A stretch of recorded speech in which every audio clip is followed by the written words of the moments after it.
महाराज जी, क्या हम अशुद्धि अवस्था में राधा कृपा कटाक्ष स्तोत्र का फोटो कॉपी करवा के पढ़ सकते हैं या नहीं? उसे याद हो गया हो तो आप चिंतन ऐसे कर सकते हैं, वगैरह ग्रंथ लेकर पढ़ना निषेध है। तो 3 दिन अपवित्र दशा में भगवत चिंतन कर सकती है। जो पाठ याद है उसको सुमिरन कर सकती है। माला लेना, ठाकुर सेवा करना, रसोई बनाना, ग्रंथ पढ़ना, ये गृहस्थ धर्म में जो माता बहनें 3 दिन अपवित्र रहती हैं नहीं करना चाहिए। ऐसी शास्त्र मर्यादा है। फिर जैसा ठाकुर जी प्रेरित करें, शास्त्र मर्यादा है, ऐसा नहीं करना चाहिए। महाराज जी, जब हम अशुद्ध हैं और भगवान इतने शुद्ध हैं, उनको कोई चीज अशुद्ध नहीं कर सकती, तो फिर हमारी आप अपने आपे को भूल जाओ। फिर कैसे खास हाँ, बस यही तो बात। इसीलिए तो कह रहे हैं नियम से चलोगी तो भूल जाओगी। नियम से चलोगी, बनाई हुई मर्यादा से चलोगी तो शरीर भान भूल जाओगी। और नियम अगर विपरीत दशा में चला गया तो शरीर भाव पुष्ट होता चला जाएगा। ये खास बात है। आप एक पत्नी व्रत ले, आप उस धर्म से चले तो आपको वैराग्य हो जाएगा, आपकी वासना नष्ट हो जाएगी। दवा अगर नियम से खाओगे ना, रोग नष्ट हो जाएगा। और आप व्यभिचार करें, चाहे जितना करते चले जाए, आपकी वासना बढ़ती चली जाएगी, आपकी गंदगी बढ़ती चली जाएगी। ये नियम है वही चेष्टा। लेकिन एक पत्नी व्रत ले, धर्म पूर्वक चले तो आपको वैराग्य हो जाएगा। कितने ऐसे गृहस्थ हैं जो वैरागी हैं, पति पत्नी दोनों घर में रहते हुए भी ब्रह्मचर्य हैं। और कितने ऐसे कि देखो, बोले कितने साल, बोले 90 साल के। तो बोले क्या पूरा जीवन हो गया, खाक बटोरते हैं कहां, वहीं के वहीं खड़े। सब सुलझने की बात है।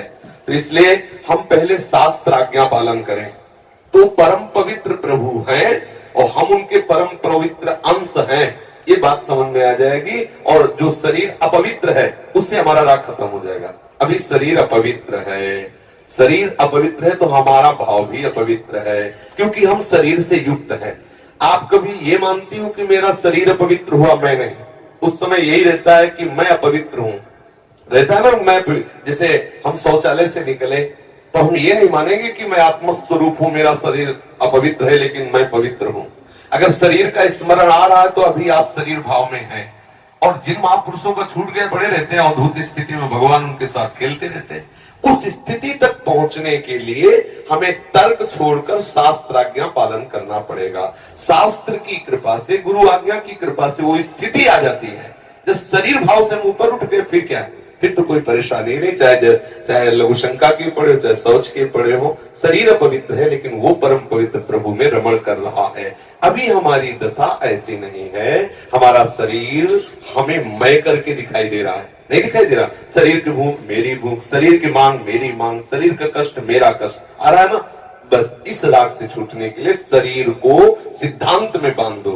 तस्मात् शास्त्रम प्रमाणम ते, कार्या कार्यो विरोध। क्या करना है क्या नहीं करना, इस शास्त्र के अनुसार चलो तो शरीर का राग खत्म हो जाएगा। इसका परिणाम होगा शरीर से राग खत्म हो जाएगा। आप पवित्र रहिए तो आपको शरीर से वैराग्य हो जाएगा। ये खास बात है। शास्त्र की आज्ञा पालन कीजिए तो आपको शरीर संसार से वैराग्य हो जाएगा। और शास्त्र के विरुद्ध चलिए तो आप रागी हो जाएंगे, आप आसक्त हो जाएंगे। ये आपको दंड होगा। शरीर संसार की आसक्ति वही तो आपको जलाती, वही तो आपको जन्म मृत्यु के चक्र में फंसाती है। समझ गए बच्चा? अच्छी, जब हम भगवान के लिए प्रसाद नहीं बना सकते, उनको भोग नहीं पवा सकते बच्चा, इसीलिए इस शरीर से घृणा करनी है कि धिक्कार है ऐसे शरीर को जो प्रिया प्रीतम से बिलक करता है। तभी तो शरीर से राग खत्म होगा। ये अपवित्र शरीर जो हमें प्रभु के सेवा से छुटवा दे, ऐसे शरीर से क्या राग करना।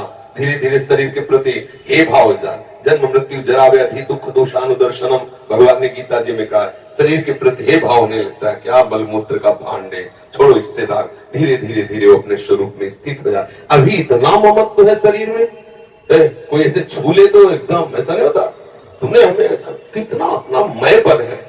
अगर हम ठीक सिद्धांत से चलेंगे तो हम बहुत जल्दी लाभ प्राप्त कर लेंगे।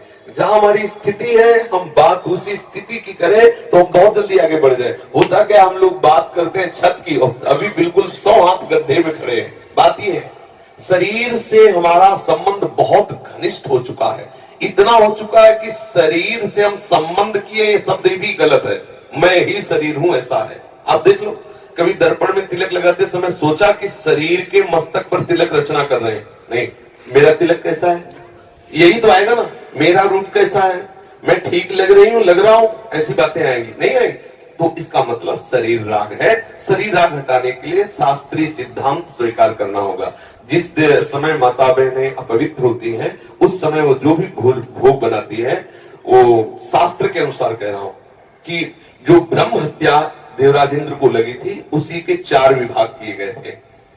पहला विभाग स्त्री को दिया गया था और उसके साथ वरदान भी दिया गया था कि उसी अवस्था के अंतर्गत वो जब सृजन क्रिया में जाएगी तो संतानोत्पत्ति की सामर्थ्य उसको प्राप्त हो जाएगी। पृथ्वी ऊषर भूमि, जो ऊषर भूमि है, ये वो ब्रह्म हत्या का एक भाग, उसको वरदान दिया गया था, चाहे जितना गड्ढा खोद दिया जाए अपने आप भर जाएगा समय पे। वृक्ष की गोंद जो निकलती है वो ब्रह्म हत्या, और उसको वरदान दिया काटने पर भी पुनः आप हरे भरे हो जाओगे, मतलब समय आने पर आप वृक्ष रूप धारण करो। और जल में फेन बुदबुदा काई, ये ब्रह्म हत्या के 4 भाग के। और जल को आशीर्वाद दिया गया कि कभी भी कहीं भी पवित्रता होगी तो आप उसमें सम्मिलित होगे, जल छिड़को, आचमन करो, जल के द्वारा पवित्रता। ऐसा 4 वरदान भी उनको अलग अलग दिए गए और उनके लिए विधान भी किया गया है। देवराज इंद्र को जब ब्रह्म हत्या लगी थी तो शास्त्र में मर्यादा चली आ रही है, अगर इसका हम पालन करेंगे तो शरीर से वैराग्य हो जाए। जैसे अब जो बच्चे वैराग्य ले लिए हैं, भले वो स्त्री शरीर में है, अब उनके लिए नियम खत्म हो गया कि वो 3 दिन अपवित्र रहेंगे तो छुएंगे नहीं, क्योंकि वो खत्म, संसार के भोग राग, संसार का क्रम खत्म। अब वो वैरागी, अब वो 8 पैर प्रभु की सेवा में लगे हैं। पर अपने गृहस्थ धर्म से है, शरीर सुख की कामना से है, शरीर का हम प्रयोग कर रहे हैं अपने इंद्रिय सुख के लिए, तो आप पवित्रता धारण करो, जिससे तुम्हारा ये राग नष्ट हो जाएगा। समझ रहे ना? नाम जप तो कर सकते हैं आप। हम बता देते हैं, गृहस्थों को भी कह देते हैं कि आप मंत्र चिंतन भी कर सकते हैं, माला से नहीं, मंत्र चिंतन भी कर सकते हैं। स्नान किया, मंत्र चिंतन कर रहे हैं, भाई अंदर हमारे जो चिंतन हो रहा, शरीर ही तो अपवित्र है, बाहरी चेष्टा नहीं करेंगे। हम मानसिक ठाकुर सेवा भी कर सकते हैं, मानसिक पाठ भी कर सकते हैं। हमें चतुरासी जी याद है तो हम ग्रंथ नहीं छुएंगे, ऐसे पद गायन करेंगे, नाम कीर्तन करेंगे, ये सब हो सकता। लेकिन प्रगट में जो शरीर द्वारा चेष्टा होनी है, तो फिर उस समय 3 दिनों तक ऐसा शास्त्रीय महापुरुषों का और संतों का आदेश है, तो हमें वैसा पालन करना चाहिए। किन अवस्था में शरणागति मंत्र ले सकते हैं और नहीं ले सकते? हाँ, शरणागत मंत्र के लिए वैसे हमने बताया है कि शौचालय में और बाथरूम में हम मंत्र ना जपे, पवित्र हो करके आचमन आदि करके फिर मंत्र जप करें। और जैसे हम अपवित्र दशा में जैसे ट्रेन आदि में यात्रा करते हैं, सोच गए उन्हीं कपड़ों से, उन्हीं पास फिर नाम जप करें, मंत्र जप न करें। मंत्र में थोड़ी पवित्रता की आवश्यकता है, नाम जप करें, जब हम पवित्र हो तब मंत्र जप करें। और अगर आप पवित्र हैं तो हर समय फिर जप सकते हैं, केवल शौचालय और लक्षण का छोड़कर। दिनचर्या में अपने जैसे रसोई पकाते हुए घर के काम, बिल्कुल बिल्कुल मंत्र जप सकते हैं, मानसिक हाँ चलते फिरते, बिल्कुल बिल्कुल कर सकते हैं, बिल्कुल कर सकते हैं, उत्तम बात है।